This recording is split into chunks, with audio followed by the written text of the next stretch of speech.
جب تاریکی ہر طرف چھا گئی اور اس نے دیکھا کافی دیر ہو گئی اور کوئی نظر کرنے نہیں آیا، تو اس نے نظر کے سامان کو سمیٹا اور رو کر کہا کہ حسین بابا، ہر سال میں آپ کے نام کی نظر دلاتی تھی، کربلا کے شہیدوں کی نظر کرتی تھی، کوئی نہ کوئی آپ کا چاہنے والا، آپ کا غلام آ جاتا تھا، نظر دے دیتا تھا۔ اس سال مجھ سے کیا کوتاہی ہو گئی کہ آپ نے میری نظر کو قبول نہیں کی؟ اتنی رات گزر گئی مگر کوئی نہیں آیا۔ ابھی وہ یہ مناجات کر رہی تھی کہ اس نے دیکھا کہ جھوپڑی کے باہر ایک طویل القامت شخص کھڑا ہوا۔ اس نے دیکھا کہ بھائی تم کون ہو؟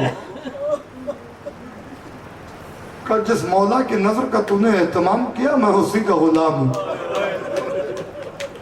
لا نظر کا سامان لا، میرے سامنے رکھ، میں نظر دے دیتا ہوں۔ کہ بھائی مولا تمہیں سلامت رکھے، بیٹا بہت دیر بعد آئے، میں انتظار کرتی رہی۔ ایک مرتبہ اس نے جلدی سے نظر کا سامان سامنے سجایا، کوزوں میں پانی رکھا کربلا کے پیاسوں کے نام، اور کہا نظر دے دیجیے۔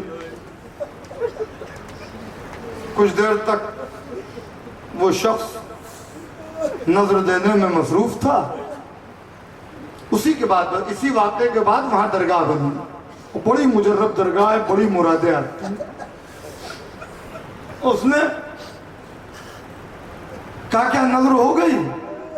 کہا ہاں نظر ہو گئی، لے جا یہ نظر کا سامان لے جا، کل جب عزادار آئیں گے تو انہیں چکھا دینا۔ کہا نہیں تم نے نظر دی نہیں، تم نے نظر نہیں دی۔ کہا تم یہ کیسے کہتی ہو کہ میں نے نظر نہیں دی؟ کہا میں ہندو ضرور ہوں، مجھے یہ نہیں معلوم کہ نظر میں پڑھا کیا جاتا، مگر میں نے اتنے سالوں سے یہ ضرور دیکھا کہ جو بھی نظر دینے آتا ہے وہ کچھ پڑھتا ہے تو اپنے ہاتھوں کو بلند کرتا ہے۔ تم نے کیسی نظر دی کہ تمہارے منہ تو چل رہے تھے مگر تم نے اپنے ہاتھوں کو بلند نہیں کیا۔ کہ ضعیفہ ضد نہ کرو، نظر ہو گئی ہے، میں تم سے کہہ رہا ہوں، جاؤ لے جاؤ نظر کو، نظر ہو گئی یقین جانو۔ کہا نہیں جب تک تم ہاتھوں کو باہر نہیں نکالو گے میں نہیں مانوں گی کہ نظر ہو گئی ہے۔ کہا ضعیفہ میں تم سے کہہ رہا ہوں، کہا تمہیں انہی حسین بابا کے حق کا واسطہ ہے، ہاتھوں کو نکالو گے تب میں نظر کا سامان ہٹاؤں گی۔ میں اتنا کہنا تھا، اس شخص نے کہا ضعیفہ کس کی قسم تو نے مجھے دے دی؟ ایک مردہ کندھے کو جھٹکا دیا، آبا ہٹی تو کٹے کٹے ہاتھ نظر آئے۔ کہا اے ضعیفہ میں کیسے ہاتھ باہر نکالوں؟ ارے جس حسین کی تو نظر کر رہی ہے میں اسی حسین کا غلام عباس ہوں۔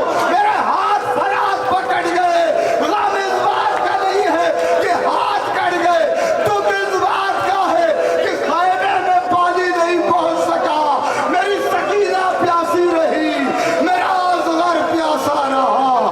واہ محمدہ واہ علیہ۔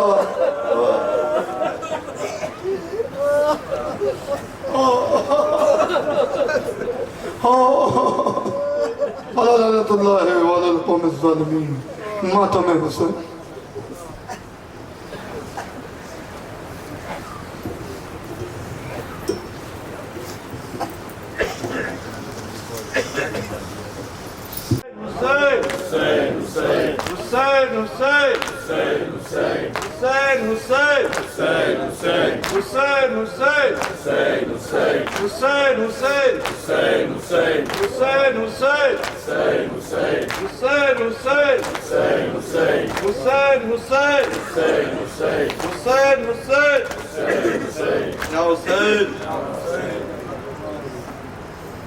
حل من ناصرین کے سنتا ہوں جب بھی بین، اے تاج دل یہ کہتا ہے لبیک یا حسین، لبیک یا حسین، لبیک یا حسین، لبیک یا حسین۔ لبیک یا حسین لبیک یا حسین عباس مر گیا علی اکبر جدا ہوا ہم سے کسی نے پوچھا نہ کہ ہائے کیا ہوا لبیک یا حسین لبیک یا حسین لبیک یا حسین قاسم کی لاش کوڑوں سے پامال ہو گئی اس کے لہو سے کربلا لال ہو گئی لبیک یا حسین لبیک یا حسین قاسم کی لاش کوڑوں سے پامال ہو گئی اس کے لہو سے کربلا لال ہو گئی فروا کے ساتھ کبرا بھی بے حال ہو گئی فروا کے ساتھ کبرا بھی بے حال ہو گئی ابن حسن کا خیمہ میں ماتم بپا ہوا لبیک یا حسین لبیک یا حسین لبیک یا حسین لبیک یا حسین عباس مر گیا علی اکبر جدا ہوا ہم سے کسی نے یہ بھی نہ پوچھا کہ کیا ہوا لبیک یا حسین لبیک یا حسین لبیک یا حسین لبیک یا حسین 6 ماہ کے لبوں پہ جو 6 ماہ کے لبوں پہ بھی شدت کی پیاس تھی اس رنج و غم سے بالی سکینہ اداس تھی لبیک یا حسین لبیک یا حسین 6 ماہ کے لبوں پہ بھی شدت کی پیاس تھی اس رنج و غم سے بالی سکینہ اداس تھی پانی کو لے کے آئیں گے امو یہ آس تھی معصوم سے جری کا نوازا وفا ہوا لبیک یا حسین لبیک یا حسین لبیک یا حسین لبیک یا حسین عباس مر گئے علی اکبر جدا ہوا ہم سے کسی نے یہ بھی نہ پوچھا کہ کیا ہوا لبیک یا حسین لبیک یا حسین لبیک یا حسین لبیک یا حسین نصرت سے میری دست میں سارے اتر گئے ایک ایک کر کے دست میں سارے اتر گئے لبیک یا حسین لبیک یا حسین نصرت میں میری دست میں سارے اتر گئے ایک ایک کر کے سارے لبیک یا حسین لبیک یا حسین نصرت میں میری دست میں سارے اتر گئے ایک ایک کر کے دست میں سارے اتر گئے جونو حبیب ابن عجائر بھی مر گئے اس سوچ دل سے غم ہے ہمارا پھٹا ہوا لبیک یا حسین لبیک یا حسین لبیک یا حسین لبیک یا حسین غازی کی لاش ٹکڑوں میں تبدیل ہو گئی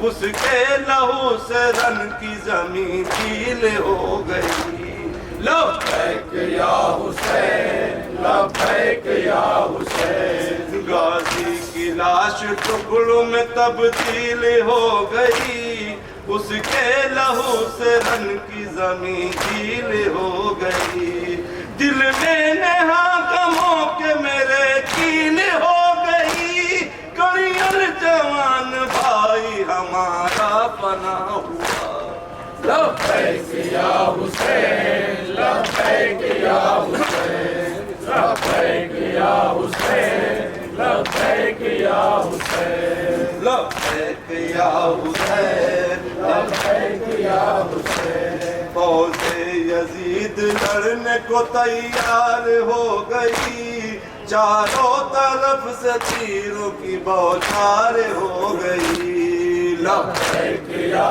حسین، لبیک یا حسین، فوج یزید لڑنے کو تیار ہو گئی، چاروں طرف سے تیروں کی بوچھار ہو گئی۔ مقتل میں تیز موت کی رفتار ہو گئی، تیروں کے درمیان میرا سجدہ ہوا۔ لبیک یا حسین، لبیک یا حسین، لبیک یا حسین، لبیک یا حسین۔ اے تاج وقت عشر یہ شبیر نے کہا، رو رو کے تاج دین کی تقدیر نے کہا۔ لبیک یا حسین، لبیک یا حسین، اے تاج وقت عصر یہ شبیر نے کہا، رو رو کے تاج دین کی تصویر نے کہا۔ کعبے کی تاج بولتی تصویر نے کہا، مثل انیس ہے تیرا نوحہ لکھا ہوا۔ لبیک یا حسین، لبیک یا حسین، لبیک یا حسین، لبیک یا حسین۔ عباس مر گئے، علی اکبر جدا ہوا، مجھ سے کسی نے یہ بھی نہ پوچھا کہ کیا ہوا۔ لبیک یا حسین، لبیک یا حسین، لبیک یا حسین، لبیک یا حسین، لبیک یا حسین، لبیک یا حسین، یا حسین، یا حسین، یا حسین، یا حسین، یا حسین، یا حسین، یا حسین، یا حسین، یا حسین، یا حسین، یا حسین، یا حسین، یا حسین، یا حسین، یا حسین، یا حسین، یا حسین، یا حسین، محمد وعلی محمد صلوات۔